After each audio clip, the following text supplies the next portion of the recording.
शहरातर्फे नगराध्यक्ष पदाच्या तरुण तडफदार युवा नेतृत्व आमच्या झाशीच्या राणी सौभाग्यवती श्यामलताई अतुल झांबरे हे त्यांचे दोन शब्द व्यक्त करतील।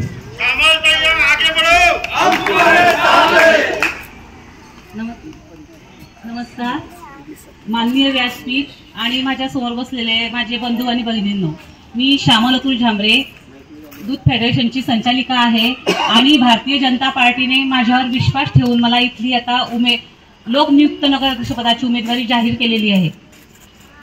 मला इथं 6 नंबर आणि 7 नंबरला लागून बाजारपेठ आहे। तर पहिला मला बाजारपेठचा विषय घ्यावासा याच्याकरता वाटतोय की ज्या महिला बाजार करायला जातात, बाजारात फक्त वरंगावच्याच महिला नाही तर आजूबाजूच्या गावच्या सगळ्या जे पंचक्रोशीतले जे बाजार घ्यायला येणाऱ्या महिला आहेत त्या इथे वरंगावला खूप मोठा बाजार भरतो, तर इथं बाजाराला येतात आणि महिला ही घरातून 2-3 तास अगोदर निघालेली असते। तर इथं महिलांसाठी सुविधा म्हणून आपल्याला बायो टॉयलेटचा विषय मला घ्यायचा आहे की पहिल्यांदा मला इथं बायो टॉयलेट बांधायचे आहे बाजारपेठेमध्ये, की महिला ही बाहेरून माणसं कुठेही आजूबाजूला जात असतात तिथं टॉयलेट असतात, पण महिलांसाठी इथं काही सुविधा नाहीये। तर मी एक महिला असल्यामुळे हा विषय खूप गंभीर आहे की महिलांसाठी मला इथं बायो टॉयलेट बांधायचे आहे। आणि आताच जे मालेगाव भागामध्ये डोंगराळ गावातली जी घटना झाली की 3.5 वर्षाच्या मुलीवर अत्याचार झाले, तशी घटना आपल्या गावात काय आजूबाजूला कुठेही घडू नये यासाठी जास्तीत जास्त महिलांसाठी मला इथं प्रोटेक्शन उभारायची आहे।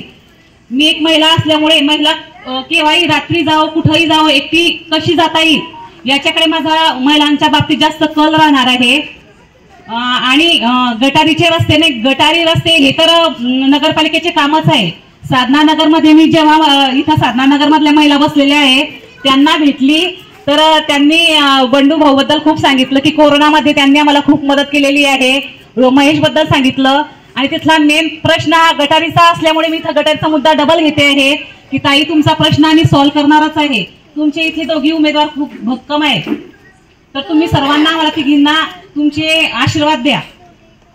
आणि दवाखाना हा मेन मुद्दा इथला की दवाखाना आहे पण जागोजागी आपल्याला कशी सुविधा करता येईल त्याचा मी पहिल्यांदा प्रश्न घेणार आहे। आणि जी आपली नगरपंचायत जिल्हा परिषदची शाळा आहे तिथं आपण